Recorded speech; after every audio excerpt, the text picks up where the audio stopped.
Você que está aqui, abra sua Bíblia comigo no livro de Gênesis, capítulo 29. Estamos expondo este livro de Gênesis aqui com a igreja. E no domingo passado, nós, olhando aqui, expondo o capítulo 28 de Gênesis, quando Jacó está fugindo da casa de seu pai, depois de ter enganado seu pai, seu irmão, e ele agora tem que fugir da ira do seu irmão. E este capítulo 29 narra o restante desta fuga e como ele foi tratado ali na casa do seu tio Labão. Diz assim o capítulo 29, eu vou ler os versos de 1 a 20, gostaria que você acompanhasse aí comigo. 29 é o livro de Gênesis, capítulo 29. Pôs-se Jacó a caminho e foi à terra do Oriente, do povo do Oriente. Olhou e eis um poço no campo, e 3 rebanhos de ovelhas deitados junto dele, porque daquele poço davam de beber aos rebanhos, e havia grande pedra que tapava a boca do poço. Ajuntavam-se ali todos os rebanhos, os pastores removiam a pedra da boca do poço, davam de beber às ovelhas e tornavam a colocá-la no seu devido lugar. Perguntou-lhe Jacó: meus irmãos, de onde sois? Responderam: somos de Harã.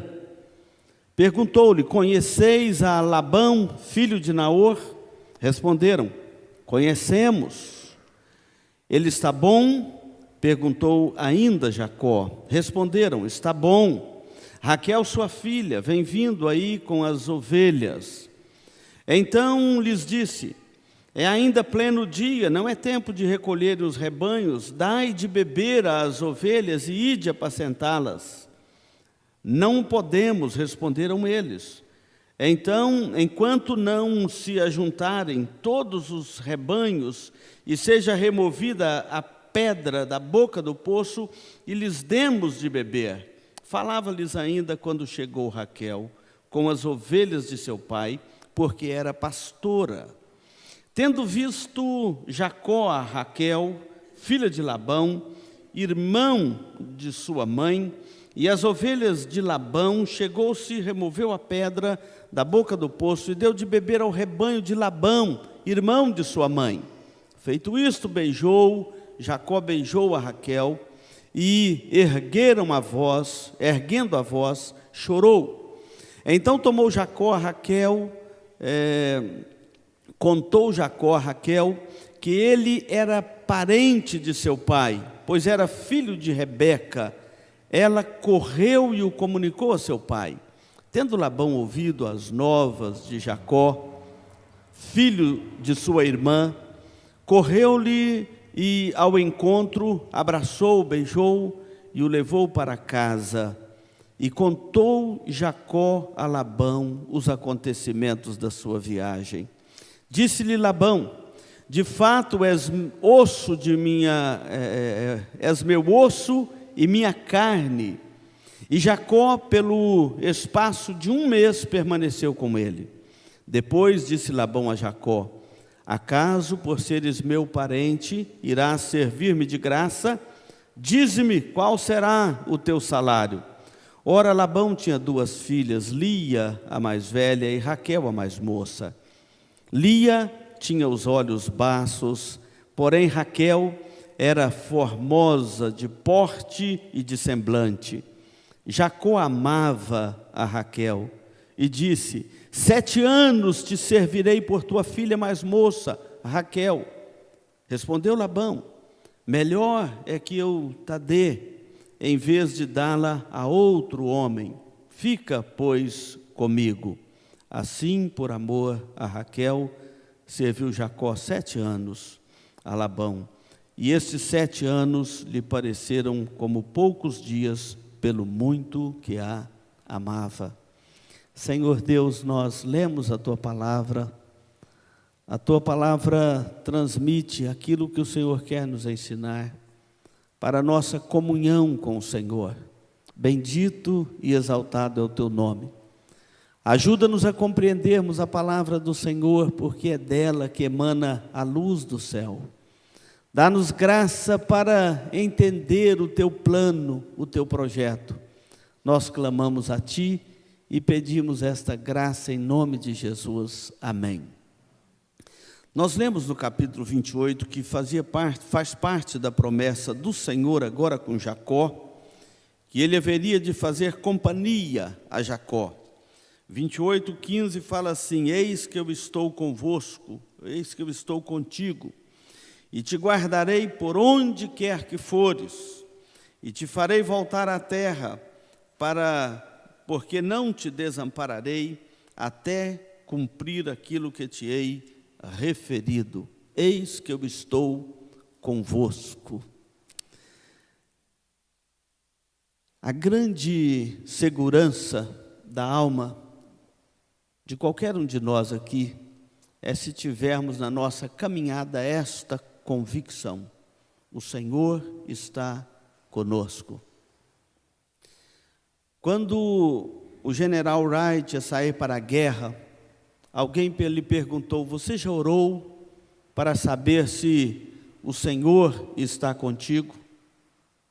E ele então respondeu: não é o Senhor apenas que tem que estar comigo, mas eu também tenho que estar com o Senhor. Ou seja, eu é que tenho que estar onde o Senhor está. É um dever de cada um de nós saber reconhecer que é gratidão, é louvor, é ações de graças, podemos ter a companhia do Senhor, mas é nós que temos que estar na causa dele, não é ele que vai passar para a nossa causa. Esta é a grande questão. O Senhor prometeu estar com Jacó, e este capítulo 29 começa mostrando que de fato o Senhor era com ele. O Senhor estava com ele. E este capítulo que relata o casamento de Jacó com Lia e Raquel, embora nós paramos no versículo 20, ele continua até o 35, narrando isto, é exatamente para nos mostrar que o Senhor pode usar até mesmo a malícia humana. O Senhor pode usar até mesmo esta malícia humana para realizar o seu plano, para cumprir as suas promessas e exatamente para trazer a grandeza da promessa que ele havia feito a Abraão e agora está passando aqui por Jacó, de que a sua descendência iria multiplicar sobre a face da terra e que o Senhor seria com ele. O Senhor haveria de abençoá-lo, de cuidar dele e de fortalecê-lo em todos os momentos. Meus irmãos, esse texto deve nos fortalecer também, como igreja, para trazer a confiança do povo de Deus na ação soberana de Deus sobre todas as coisas. Às vezes olhamos para o mundo ao nosso redor e começamos a pensar: não, Deus esqueceu desse mundo que Ele criou. As coisas estão indo de mal a pior e não há esperança para o justo nesta terra. Olhe para o nosso país, quantas vezes desiludimos de erguer as mãos e lutar e batalhar pelas nossas famílias, pela nossa casa, pelos nossos valores, pelo reino de Deus, pensando assim: não tem mais jeito. Nós precisamos de olhar para este texto e entender que é o governo soberano de Deus que está sobre todas as coisas. Ainda quando parece que Deus está em silêncio, o governo dele está sobre essas coisas. Esse capítulo 29 de Gênesis é um capítulo que aparentemente Deus está em silêncio. Ele falou com Jacó no capítulo 28 e agora no 29 ele está quieto. Ele não fala, mas o texto é muito claro do seu governo soberano. Eu queria chamar a sua atenção para isto, porque muitas das vezes nós pensamos que, ao estudar a história bíblica, que Deus falava todo dia com esses nossos irmãos do Antigo Testamento. Todo dia eles cumprimentavam o Senhor de manhã, para começar o dia e despedia dele à noite, na hora de dormir. Não. 4 vezes em 100 anos Deus falou com Abraão. Não era essa coisa de todo dia, como muitos pensam, que a história, a página da Bíblia muda muito rápido, mas o contexto é longo. Por exemplo, esse versículo 1 do capítulo 29, fala assim: pôs-se Jacó a caminho e se foi à terra do povo do Oriente. É um versículo tão curto, mas logo ele já está no poço, lá perto da casa de Labão. Ou seja, é um pequeno versículo, descreve ou resume uma jornada perigosa de 1 mês de caminhada, por desertos, rios, montanhas, perigos. 1 mês de caminhada, de jornada de Jacó até a casa de Labão. E esse texto, então, nós vamos dividi-lo da seguinte forma. Os versículos de 1 a 13 trata do encontro de Jacó com Raquel e com a casa de Labão. O texto diz que Jacó chega junto a esse poço e de repente ele olha ali 3 rebanhos de ovelha, cada um alojado ao lado dos seus pastores. E ele então pergunta, olha um poço, uma grande pedra sobre aquele poço, e ele então pergunta para os pastores: por que vocês não tiram água, não dão de beber às suas ovelhas? E eles então explicam: não, tem uma lei aqui desse poço, não é assim, cada um chega e retira a pedra e bebe e vai embora, não. Nós ajuntamos o rebanho, a pedra é grande, somamos as forças, tiramos a pedra, damos de beber ao rebanho, depois cobrimos de novo o poço, até para não ser entupido de areia, talvez algumas circunstâncias assim. E Jacó então pergunta para aqueles pastores: vocês são de Harã? E eles respondem: sim. Vocês conhecem a Labão, filho de Naor? E esses homens dizem: nós conhecemos. Inclusive a sua filha Raquel aproxima com o rebanho dela aqui, o rebanho de Naor, de seu pai, para cumprir o mesmo rito que nós aqui, dar de beber ao seu rebanho. E mal ele falava isso, ela era pastora de ovelhas, era raro mulher nesse ofício de pastora de ovelhas, mas obviamente que existem alguns relatos bíblicos sobre isso.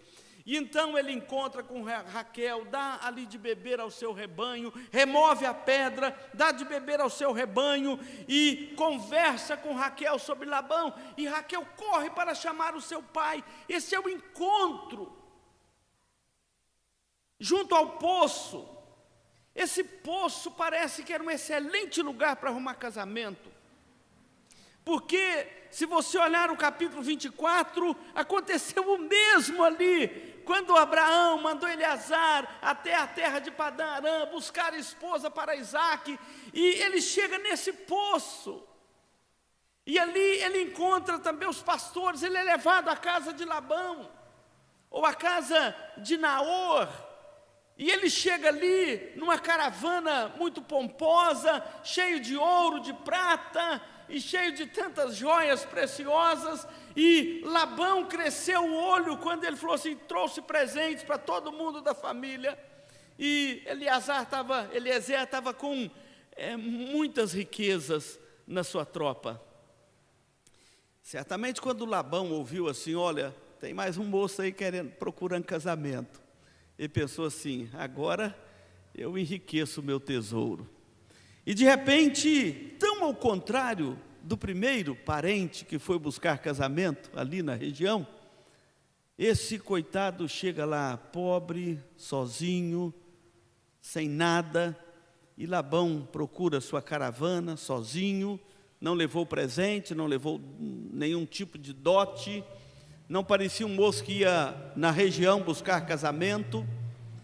E Labão então o tolerou por 1 mês tranquilamente ali na sua casa, porque nós somos parentes. Mas esse encontro, de repente, ele teve que ser construído num acordo. Agora passa de um mero encontro para um acordo. E Labão então diz assim para Jacó, a partir do versículo 14 até o 20, ele diz assim para Jacó: não é porque você é meu parente chegado, que você vai ficar trabalhando de graça para mim. Mas tem um detalhe importante desse texto, que Jacó contou para Labão todos os acontecimentos com a vida dele. Jacó abriu a caixa de segredo para o tio Labão. Ele contou, teve que contar tudo. Certamente que comprou o direito de primogenitura do irmão. Isso quer dizer assim: parece que eu não sou um bom partido para sua filha, mas sou. Eu tenho um direito de primogenitura lá na minha terra.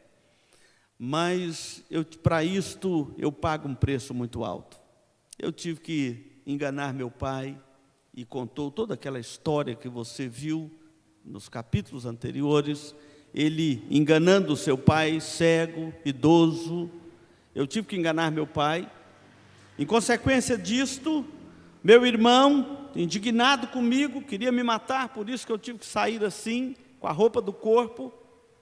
E meu pai, minha mãe me mandou aqui porque também não querem que eu case com as moças lá da terra, querem que eu case com a moça aqui da família. Certamente ele conta tudo isso, porque a partir do versículo 14, Labão chama esse moço para um acordo, e fala o seguinte para ele: não é porque você é meu parente, que você vai trabalhar de graça para mim. Você coloca preço no seu trabalho. E o narrador, de uma forma muito interessante, ele faz uma pausa para falar sobre Lia, para falar sobre Raquel. Uma tinha olhos bastos e outra era formosa de postura e de semblante. E Labão, que observa muito bem a sua casa, certamente já tinha visto que Jacó estava com a inclinação para sua filha Raquel, e a verdade é que quando ele manda Jacó colocar preço no seu serviço, Jacó fala o seguinte: 7 anos te servirei pela sua filha mais nova, a Raquel. Os estudiosos dizem que Labão aceitou rapidamente a proposta porque era muito boa. Labão era um excelente negociador. Primeiro que o dote do casamento naqueles dias era o equivalente a 50 talentos. E Labão oferece um pouquinho mais, porque era 10 talentos por ano, 5 anos, 50 talentos. Ele oferece logo 7 anos de trabalho. A ideia aqui é que ele estava diante de um grande negociador e ele não podia perder o negócio. Era assim que se arrumava casamento naqueles dias. E então o acordo começa a valer, e a Bíblia diz que Jacó, sem detença, começa a servir a Labão, e o serviu por 7 anos, por amor a Raquel. Ele serviu por 7 anos, Jacó a Labão, e pareceram poucos dias, pelo muito que amava. E alguns aqui podem pensar assim: mas quão grande amor é este? Para oferecer tamanho sacrifício, para oferecer tamanha proposta. Mas o fato é que a Bíblia registra assim. E a partir do versículo de número 20, nós vemos a parte final deste capítulo, dizendo a respeito da dissimulação, como que Labão tratou o seu sobrinho Jacó. A partir do versículo de número 20, Jacó então se apresenta para Labão e fala assim para o seu tio: já venceu o prazo, já trabalhei 7 anos, e até agora nada do senhor me dá por a minha esposa Raquel. E Labão então logo reuniu os homens do seu lugar, diz o versículo 22, deu ali um grande banquete, mas o problema é que ele trocou a noiva. Porque ele entrega Lia no lugar de Raquel. E é curioso, algumas coisas aqui são curiosas. Primeiro que você fala assim: mas como que alguém faz isto? Mas você lembra que esse moço era esperto em enganar os outros? Lembra que ele enganou o próprio pai dele, cego? Agora ele achou um enganador à altura dele. Labão era muito mais calejado nisso do que o garoto Jacó. E ele então introduz Lia. E o texto diz que à noite, aqui nós vamos entender um pouquinho do casamento no Oriente nesse tempo. Primeiro, a festa durava 7 dias. Eram 7 dias de festa, de núpcias. Eu estou vindo agora de um casamento ali, não vai durar até umas 8, a festa. Estão casando agora no domingo, por causa da pandemia, né? Mas o que acontece?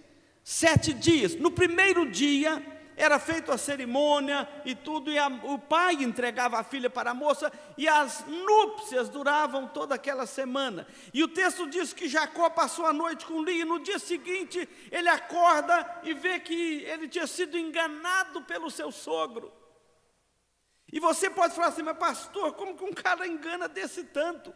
Passar a noite inteira em lua de mel com a moça e no dia seguinte que vê que estava com a mulher errada, não era aquela prometida.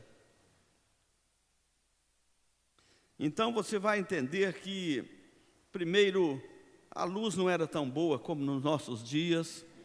Havia um pano enorme sobre a cabeça da menina. Aliás, eu falei com as meninas lá no casamento, essas máscaras estão atrapalhando vocês a arrumar casamento. Essas máscaras. Aí uma outra falou assim, pastor, se com máscara nós estamos arrumando, imagina sem tirar essa máscara, né? Então, está atrapalhando. Mas passou a noite, pode ser que Jacó tenha bebido um golinho a mais lá no casamento, e de uma forma ou de outra, ele só foi descobrir isso no dia seguinte. E ao descobrir, nós estamos aqui diante daquele mesmo embrolho que ele fez na casa de seu pai.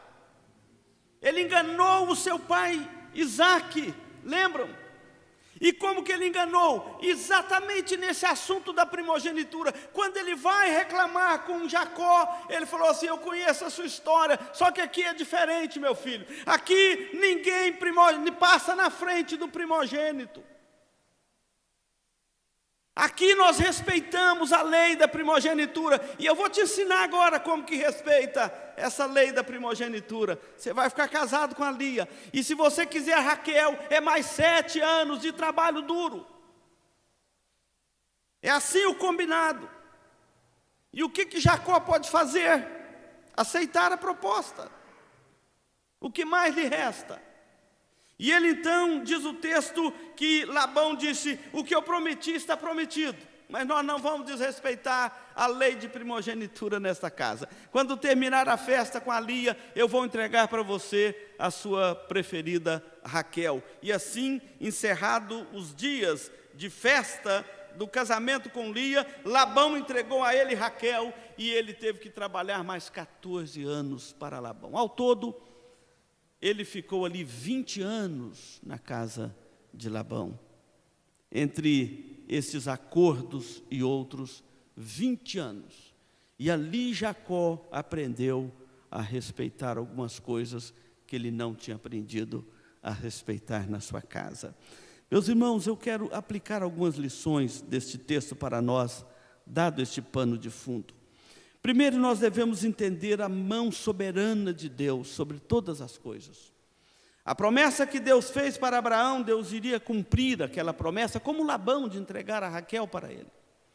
Mas ele deveria entender que as promessas de Deus não tiravam dele a responsabilidade de andar na presença do Senhor e fazer aquilo que era reto perante o Senhor. Ele seria pai de uma numerosa nação. Esse homem casou com Lia e com Raquel, as 2 filhas de Labão, e ele deu de presente mais 2 servas, uma para Lia e outra para Raquel. E ao todo, com essas 4 mulheres, as 2 filhas e as 2 servas, ele teve as 12 tribos de Israel. A promessa de Deus de que a nação nasceria dele, Israel, o povo da aliança, Deus cumpriu, mas ele não deixou de arcar com as suas consequências. Nós devemos lembrar que Deus perdoa o pecado, mas as consequências são inevitáveis. Deus perdoa o pecado, Deus mantém a sua promessa, Deus mantém a sua misericórdia, mas as consequências daquele pecado são inevitáveis. Você lembra que eu falei de sua mãe, Raquel, nunca mais pôde ver o seu filho, Jacó, o seu filho preferido. Agora, ele, além de ter que respeitar o direito de primogenitura, ele estava aprendendo que o Senhor iria cumprir a sua promessa, mas isso não viria sem as suas lutas, sem os seus altos e baixos. Isso não viria sem que ele experimentasse na pele aquilo que ele havia feito com a sua própria casa. Esse texto nos ensina ainda que Deus é soberano sobre toda a história. Não é por acaso que Jacó chega a este poço, onde ele encontra esses pastores, onde ele encontra Raquel e onde ele encontra o elo com a casa de Arão. A mão do Senhor estava sobre ele. Quando Lia tem os seus filhos, ela mesmo reconhece: do Senhor, é o Senhor, é a misericórdia de Deus sobre a nossa casa, porque Lia agora começa a ser amada pelo seu marido, de quem ela não era amada, ou por quem ela não era amada. Então, nós devemos saber que Deus cumpre as suas promessas. Ele é soberano, dirige a história, todas as coisas estão nas suas mãos. Israel teve que saber disso ao longo da história. A igreja precisa de entender isso nos nossos dias. Quando nós olhamos para o nosso tempo, parece que o mundo está em ruína e Deus em silêncio. É ateísmo para todo lado, materialismo para todo lado, secularismo invadindo mentes e corações. Parece que há um silêncio de Deus sobre todas essas coisas. A igreja precisa de saber que Deus tem um governo soberano sobre toda a terra, e o seu reino é sempre eterno. Ele está governando agora todas as coisas. Você e eu estamos aqui no mundo de Deus. Nós respiramos o ar de Deus. Nós olhamos porque Deus nos dá esta graça de olharmos e vermos as coisas. Nós caminhamos porque Ele nos fortalece. Estamos vivos aqui porque Ele guardou a nossa vida e tem guardado a nossa vida. Quantos dos nossos dias que já se foram, até mesmo com essa doença da Covid, gente que nós menos esperávamos. Se você está aqui agora, é porque há um Deus soberano, há um governo dele sobre a terra e que cuida das nossas vidas como lhe apraz, para o bem maior do qual ele está desenvolvendo o seu projeto nesta terra, o mundo de Deus, a terra de Deus. Devemos entender que o Deus das Escrituras, ele reina soberanamente sobre todas as coisas. E mesmo nas malícias humanas, inclusive dos ímpios ao nosso redor, Deus pode transformar isto em bênção para a vida do seu povo. Deus transforma em bênção aquele mal que é intentado contra o seu povo.